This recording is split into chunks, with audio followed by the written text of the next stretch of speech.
Bonjour et bienvenue dans cette nouvelle vidéo, je suis ravie de vous retrouver aujourd'hui. La semaine dernière j'ai fait une vidéo concernant le lait végétal et j'ai une personne qui m'a demandé si je pouvais expliquer quels sont les bienfaits des oléagineux et une deuxième chose, qu'est-ce qu'on peut faire avec le lait végétal.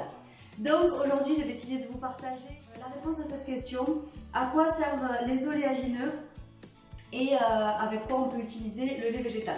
Donc, en ce qui concerne les oléagineux, il y a plusieurs sortes et sous différentes formes. Donc là, je vous ai mis un exemple, des noisettes, des amandes, des noix de cajou, il y a aussi les pistaches.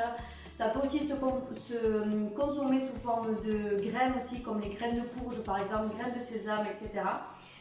Sous différentes formes, donc comme ça qu'on peut manger en collation par exemple, dans les salades, etc. Mais aussi sous forme de pâte à tartiner. Si on peut appeler ça comme ça. Donc là j'ai la purée d'amande, le beurre de cacahuète par exemple qu'on peut étaler sur du pain ou aussi qu'on peut utiliser dans des gâteaux. Il y a des recettes où on peut s'en servir. Par exemple moi je m'en sers pour faire les cookies. Avec ce lait végétal, qu'est-ce qu'on peut faire? Alors le lait végétal, moi je m'en sers le matin pour déjeuner par exemple. Je m'en sers pour remplacer le lait de vache. Je m'en sers dans beaucoup de choses. J'en mets dans la soupe quand il est du coup sans sucre. J'en mets aussi dans les quiches par exemple, je m'en sers pour faire des crêpes ou des gaufres. Voilà, tout ce qui remplace le lait de vache, c'est exactement la même chose. Moi je m'en sers énormément du lait, j'en consomme vraiment je crois tous les jours.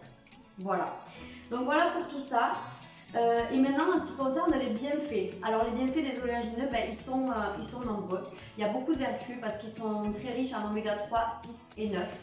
Donc ce qu'on appelle aussi le bon gras. Ils sont riches en lipides.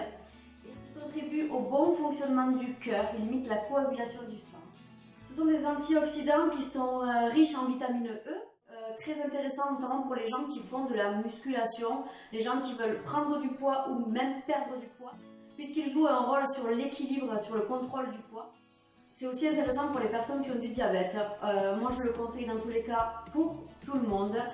Bien évidemment en faisant attention aux quantités.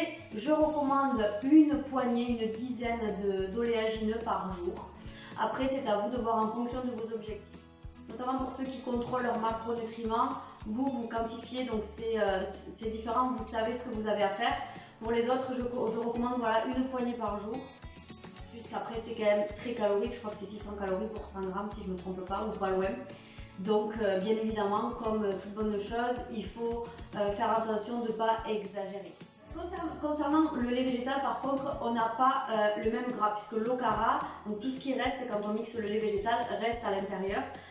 On n'a quasiment pas de calories ou très peu de calories contrairement aux purées ou bien aux oléagineux en sucre.